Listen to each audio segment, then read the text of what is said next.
Hello, my name is Michelle Dietz, and I am a student at Liberty University. This is for the Education 630 class.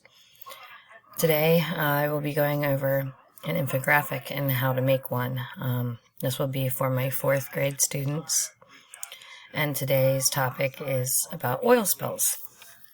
So I found this website that's pretty awesome. You can have a free account, or if you have a school, they can have their own account.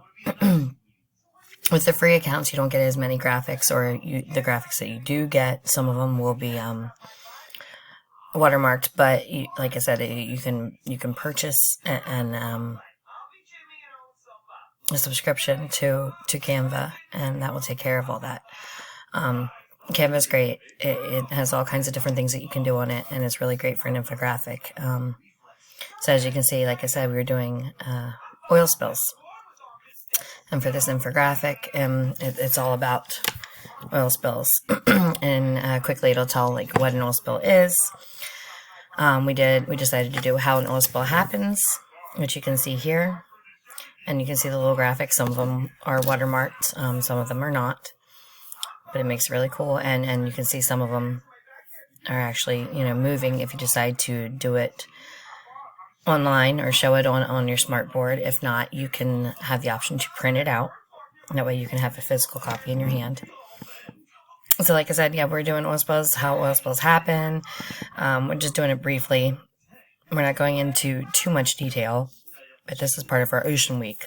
So then the effects, who it affects, how it affects them, how it affects us and our economy, such as tourism, and what the cleanup process is. And I put on a link to a different website so we can go into more detail during our lesson about the cleaning up process. And I also wanted them to include how to prevent oil spills and what we can do to be more green in our household and in our community. So like I said, I really like Canva. It has all the different options. You can add different elements. You can add different text to it. It makes it really, really awesome looking.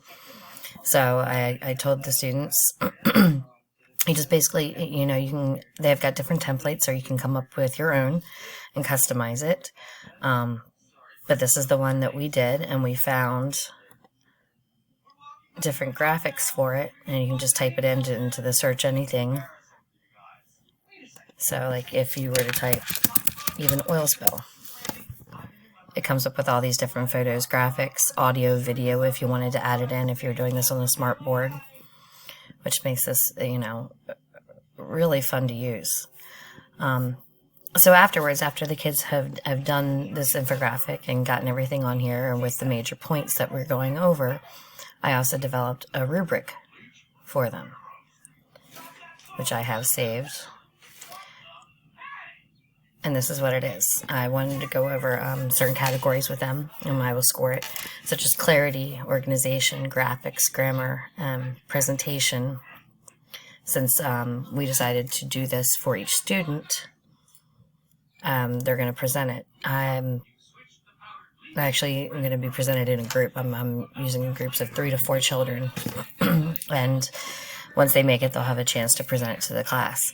So, for example, for clarity, the infographics meaning is straightforward. It conveys the information that's needed, is productive. Organization, the audience is able to grasp what is offered, and it's arranged in a really clear sequential order. The graphics are neat, they're clean, they appeal to the eye, and they have to do with what the infographic is talking about. Grammar, there's no grammatical mistakes, and presentation, do they understand what they're presenting, basically? And do they have command of the subject matter?